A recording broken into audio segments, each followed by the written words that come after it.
Hello everyone. Now again welcome to video lecture class. Today I am going to talk about the topic that is academic institutions. The particular topic related to MAT semester 1 paper number 3 education studies and the unit number 4. आज मैं आपसे बात करने जा रहा हूँ MAT semester 1 में paper number 3 education studies के यूनिट 4 में शैक्षणिक संस्थान के बारे में। जैसा कि आप जानते हैं, शैक्षणिक संस्थान यानी एक छात्र के लिए या एक व्यक्ति के लिए अति महत्वपूर्ण संस्थान है। बच्चों की शिक्षा यानी प्राथमिक स्तर से लेकर उच्च स्तर तक की शिक्षा का एक उचित और परफेक्ट स्थान कह सकते हैं। दैट मीन्स एजुकेशनल इंस्टीट्यूशन जो कि एक बच्चे के जीवन के लिए that means play a significant role in the process of education and initiate with the primary level and last with the higher level. Means education का एक ऐसा स्थान यानी शिक्षा का एक ऐसा स्थान जहाँ पर कि बच्चे का एक सही मार्गदर्शन, एक सही आधार और सार्थक परिणाम के साथ एक उचित स्थान भी है। तो शैक्षणिक संस्थान के बहुत सारे प्रकार भी हैं, जैसे कि प्राथमिक स्तर के यानी प्राथमिक जो विद्यालय प्राथमिक विद्यालय कहलाते हैं। उसके बाद माध्यमिक स्तर के यानी माध्यमिक शिक्षा, जिसमें कि सेकेंडरी लेवल तक यानी +2 लेवल में, जिसमें कि 17 to 18 ईयर्स तक के छात्र शिक्षा ग्रहण कर सकते हैं।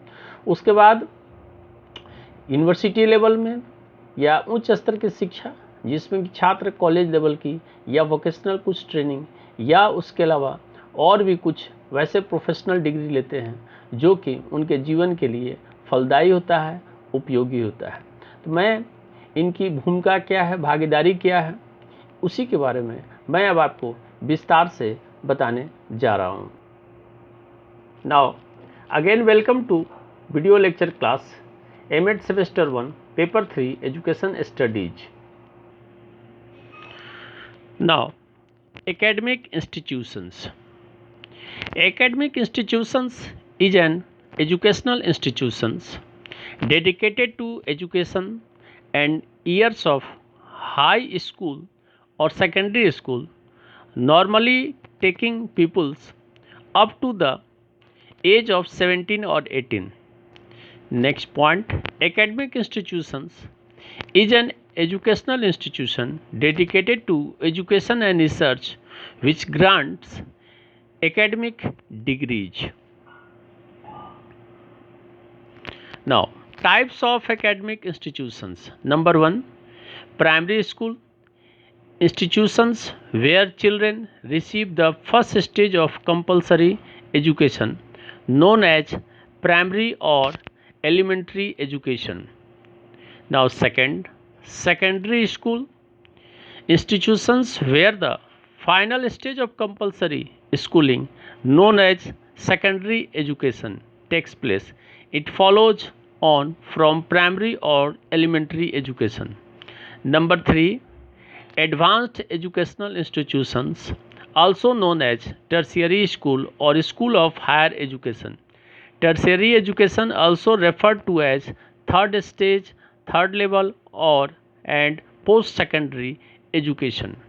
Now, higher education is normally taken to include undergraduate and postgraduate education, while vocational education and training beyond secondary education is known as further education.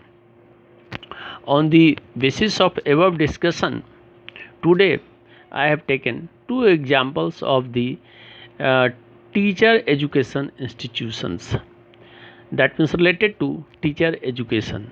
Number 1, State Institute of Educational Management and Training. SIEMAT is an institute designed to develop the capacity of all categories of administrative and field functionaries down to the village level to efficiently manage educational institutions and to provide the professional support required by them in the context of SSA, that means Sarv Shiksha Abhiyan.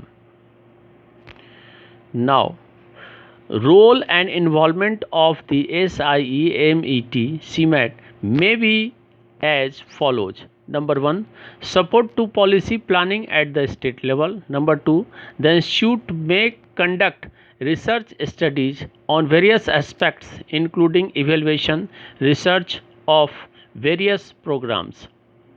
Number 3, organizing training programs especially for educational functionaries. Number 4, developing local level capacities for undertaking school mapping exercise. Number 5, improving competencies of the advisory staff to improve the efficiency. Number 6, project planning and implementation including monitoring and evaluation of project. Number 7, providing professional guidance. Now, number B, District Institute of Education and Training, DIET. Teacher education is a continuous process and its pre-service and in-service components are inseparable. The agency which is responsible for providing pre-service and in-service education to elementary school teachers, non-formal and adult education is termed as DIET. The mission of a DIET is to provide academic and resource support at the grassroots level for the success of various strategies and programs being undertaken in the area of elementary and adult education, with special reference to number 1, universalization of elementary education. Number 2, national literacy mission target in regards to functional literacy in the age group 15 to 35. Now, role and involvements of District Institute of Education and Training, DIET. Number 1, to provide pre-service and in-service education to primary school teachers.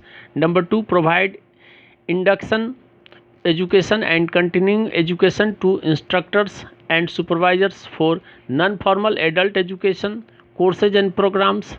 Number 3, to provide training and orientation to the heads of the institution in the institutional planning and management at micro level.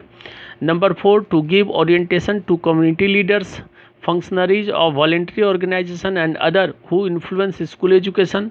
Number 5, to give academic support, DBE and school complexes. Now, to conduct action research studies and experimental studies for removal of local level educational problems. Number 7, to serve as evaluation centers for primary and upper primary school as well as for non-formal and adult education center. Number 8, to act as resource center for teachers and instructors. Number 9, to provide consultancy and counseling services to DVE. And number 10, to coordinate with VEC, DBE, SCERT, NCERT, NUPA, NUEPA, CTE and CASE. Now अब मैं इन सभी चीज़ों को थोड़ा हिंदी में स्पष्ट कर दूं। शैक्षणिक संस्थान एक शैक्षणिक संस्थान है जो हाई स्कूल या सेकेंडरी स्कूल की शिक्षा और वर्षों के लिए समर्पित है। आमतौर पर विद्यार्थियों को 17 या 18 वर्ष की उम्र तक शिक्षा प्रदान करता है। नेक्स्ट पॉइंट, शैक्षणिक संस्थान शिक्षा और अनुसंधान के लिए समर्पित एक शैक्षणिक संस्थान है जो शैक्षणिक डिग्री प्रदान करता है। शैक्षणिक संस्थान के प्रकार, प्राथमिक विद्यालय संस्थान जहां बच्चों को अनिवार्य शिक्षा का पहला चरण प्राथमिक या प्राथमिक शिक्षा के रूप में जाना जाता है। माध्यमिक विद्यालय ऐसी संस्थाएं जहां अनिवार्य शिक्षा के अंतिम चरण को माध्यमिक शिक्षा के रूप में जाना जाता है। तृतीयक यानी स्कूलों या उच्च शिक्षा के स्कूलों के रूप में जाना जाने वाला उन्नत शिक्षण संस्थान तृतीयक शिक्षा, जिसे तृतीय चरण, तृतीय स्तर या उत्तर माध्यमिक शिक्षा भी कहा जाता है। एक माध्यमिक शिक्षा प्रदान करने वाले स्कूल के पूरा होने के बाद का शैक्षिक स्तर है, जहां एक हाई स्कूल या माध्यमिक स्कूल इसका एक अच्छा एग्जाम्पल है या उदाहरण है। उस शिक्षा को सामान्य रूप से स्नातक और स्नातकोत्तर शिक्षा को शामिल करने के लिए लिया जाता है, जबकि माध्यमिक शिक्षा से परे व्यावसायिक शिक्षा और प्रशिक्षण को आगे की शिक्षा के रूप में जाना जाता है। अब अभी जो मैंने चर्चा किया उसके आधार पर 2 शैक्षणिक स्तर पर राज्य स्तर की जो संस्थाएं हैं उसको मैंने एग्जाम्पल के तौर पर लिया है। नंबर ए में राज्य शैक्षिक प्रबंधन और प्रशिक्षण संस्थान सीमैट। सीमैट एक संस्थान है जिसे प्रशासनिक और क्षेत्र की सभी श्रेणियों की क्षमता विकसित करने के लिए डिजाइन किया गया है। पदाधिकारियों शैक्षणिक संस्थानों का प्रबंधन करने और एसएसए के संदर्भ में उनके द्वारा अपेक्षित व्यावसायिक सहायता गांव के स्तर तक प्रदान करना है। नाउ सीमेट के महत्वपूर्ण भूमिका और भागीदारी है। नंबर 1 राज्य स्तर पर नीति नियोजन का समर्थन। नंबर 2 मूल्यांकन करने के लिए संस्थान विभिन्न पहलुओं पर शोध अध्ययन कर सकता है। नंबर 3 प्रशिक्षण कार्यक्रम का आयोजन। नंबर 4 स्थानीय स्तर की क्षमताओं का विकास करना। प्रशासनिक और शैक्षणिक निकायों के सहयोग से प्रबंधन करना। नंबर 5 दक्षता में सुधार के लिए सहायता प्रदान करना। नंबर 6 शैक्षणिक विकास के लिए जिले या स्कूल के प्रदर्शन का आकलन किया जा सकता है। नंबर 7 शैक्षणिक योजनाओं और दक्षताओं का विकास करना। अब बी में जिला शिक्षा और प्रशिक्षण संस्थान, जिसको कि डाइट के रूप में जानते हैं। शिक्षकों की शिक्षा एक सतत प्रक्रिया है और इसके पूर्व सेवा और इन सर्विस यानी सेवाकालीन घटक हैं, जिसको कि अविभाज्य है यानी सेपरेट नहीं किया जा सकता है। वह एजेंसी जो कि इन सर्विस यानी सेवाकालीन और सेवा पूर्व शिक्षा प्रदान करने के लिए जिम्मेदार है। प्राथमिक विद्यालय के शिक्षक और गैर औपचारिक और व्यस्त शिक्षक को डाइट कहा जाता है, यानी जहां स्थानीय शिक्षा प्रदान की जाती है। डाइट का मिशन शैक्षणिक और संसाधन सहायता प्रदान करना है।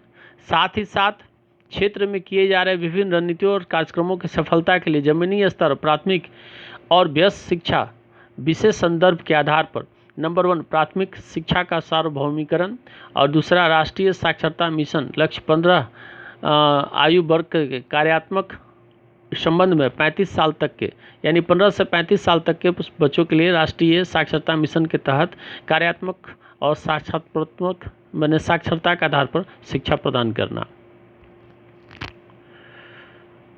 डाइट के महत्वपूर्ण भूमिका और भागीदारी में नंबर 1 प्राथमिक स्कूल के शिक्षकों को प्री सर्विस यानी सेवा पूर्व और सेवाकालीन शिक्षा प्रदान करना। नंबर 2 प्रशिक्षकों को प्रेरण शिक्षा यानी जिससे कि इंस्पायर्ड फुल शिक्षा हो, सतत शिक्षा प्रदान करना और गैर औपचारिक व्यस्त शिक्षा पाठ्यक्रम और कार्यक्रमों के लिए पर्यवेक्षक को भी नियुक्त करना। नंबर 3 संस्था के प्रमुखों का प्रशिक्षण और उन्मुखीकरण प्रदान करना, सूक्ष्म स्तर पर संस्थागत योजना और प्रबंधन भी करना। नंबर 4 सामुदायिक नेताओं स्वैच्छिक के अधिकारियों को उन्मुखीकरण देने के लिए संगठन जो खासकर संगठन से जुड़े हुए लोग हैं और अन्य जो स्किल शिक्षा को प्रभावित करते हैं सभी को जो है वह ट्रेनिंग देना। शैक्षणिक सहायता डीबीई और स्कूल परिसर को प्रदान करना। नंबर 6 स्थानीय स्तर की शैक्षिक समस्याएं हटाने के लिए क्रिया अनुसंधान अध्ययन और प्रयोगात्मक अध्ययन करना। नंबर 7 प्राथमिक और उच्च प्राथमिक विद्यालयों के लिए भी मूल्यांकन केंद्रों के रूप में सेवा करने के लिए गैर औपचारिक और व्यस्त शिक्षा केंद्रों के लिए भी व्यवस्था करना। शिक्षकों और प्रशिक्षकों के लिए संसाधन केंद्र के रूप में कार्य करना। नंबर 9 डीबीई को परामर्श और परामर्श सेवा प्रदान करना। Number 10 VEC DBE SCERT NCERT NUEPA CT और के साथ समन्वय स्थापित करना। ना इस प्रकार से मैंने इस टॉपिक को कंप्लीट किया। अभी भी जो मैंने डिस्कशन किया उससे ये चीज़ें स्पष्ट होती हैं कि शैक्षणिक संस्थान बच्चों के लिए साथ साथ शिक्षकों के लिए भी यानी सेवा पूर्व और सेवाकालीन जो है उसके लिए महत्वपूर्ण है। आवश्यकता से इस चीज़ की है कि कैसे उसका सही तरीके से उपयोग किया जाए, क्योंकि शैक्षणिक संस्थान हमेशा ही एक छात्र के लिए एक मार्गदर्शक रूप में भी काम करते हैं, जहाँ पर उनको शिक्षकों के द्वारा मार्गदर्शन प्रदान किया जाता है और वो अपने कैरियर में आगे बढ़ सकते हैं, यानी एक उपयुक्त और उचित स्थान है। तो इस प्रकार से ये टॉपिक समाप्त होता है। अगले क्लास में इस यूनिट 4 के एक और टॉपिक है, मैं उसे अगले क्लास में करूँगा। तो मिलते हैं तब तक के लिए अगले क्लास में एक और टॉपिक के साथ। तब तक के लिए धन्यवाद।